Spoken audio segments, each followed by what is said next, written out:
Kisah nyata, belum lama. Ada orang tua itu kalau sholat di masjid di shaf pertama. Setiap sholat dia di shaf pertama.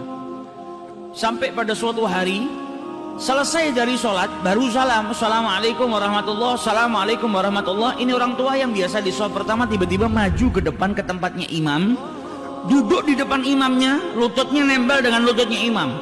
Sedangkan imam ini bisa berzikir setelah sholat.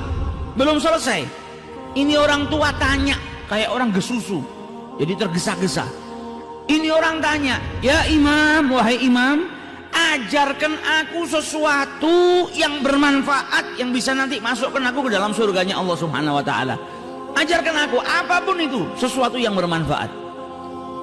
Maka sang imam bingung, dia masih belum selesai berzikir kepada Allah. Ini orang tua ini tanya terus, ajarkan aku sesuatu. Maka sama imamnya dijawab, qala Nabi sallallahu alaihi wasallam. Nabi sallallahu alaihi wasallam bersabda, kalimatan, ada dua kalimat, habibatan ilar rahman, sangat dicintai oleh yang maha pengasih lagi maha penyayang.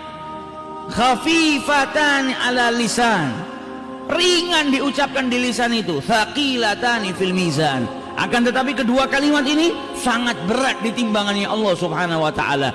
Subhanallah wa bihamdihi, subhanallahil azim. Kata orang tua tadi, ulang lagi, saya belum hafal. Diulang sama imam.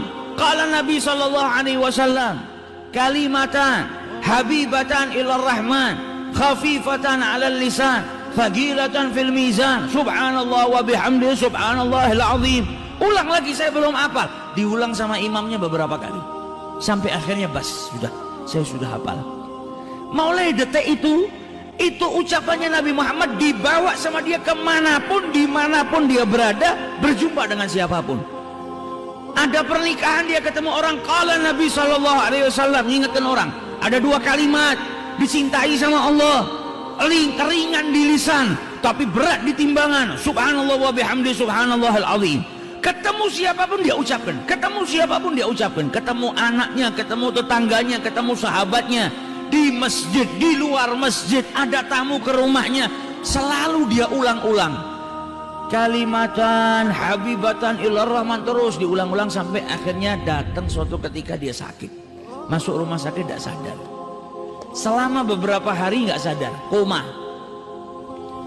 Sampai ketika keluarganya semua berkumpul, di saat dia dalam keadaan kritis, tiba-tiba yang sudah beberapa hari nggak buka matanya, tiba-tiba lelaki tua tadi membuka matanya. Maka keluarganya bahagia, nunggu ayahnya sudah koma dalam keadaan tidak sadar beberapa hari, tiba-tiba buka matanya. Dokternya pun gembira. Ketika dokternya hendak memeriksa, si pasien tua tadi dipegang sama yang tua tadi. Yang tua tadi memegang dalam keadaan kedua matanya terbuka sambil berkata, ya dokter, wahai dokter, Nabi Shallallahu Alaihi Wasallam bersabda kalimatan, dua kalimat dicintai sama Allah, ringan di lisan ketika diucapkan, namun berat di timbangannya Allah Subhanahu wa taala. Subhanallahi wa bihamdihi, subhanallahil azim. Ketika itu meninggal dunia. Meninggal dalam keadaan mengucap subhanallah wa bihamdihi, subhanallahil azim. Mata ala husnil khatimah. Nah ini kalau sudah dibiasakan, terbiasa. Kalau kita di setiap waktu senggang istighfar, waktu senggang sholawat, ya apa yang kita biasakan itu, insya Allah kita wafat dalam keadaan mengucap itu. Kalau terbiasanya malah ngomong kotor, ya akhirnya kita wafat juga dalam keadaan berbicara kotor. Wa'iyadzubillah. Sukanya ngerasanin orang, akhirnya matinya dalam keadaan ngerasanin orang. Sukanya ngadu domba, matinya dalam keadaan ngadu domba. Wa'iyadzubillah.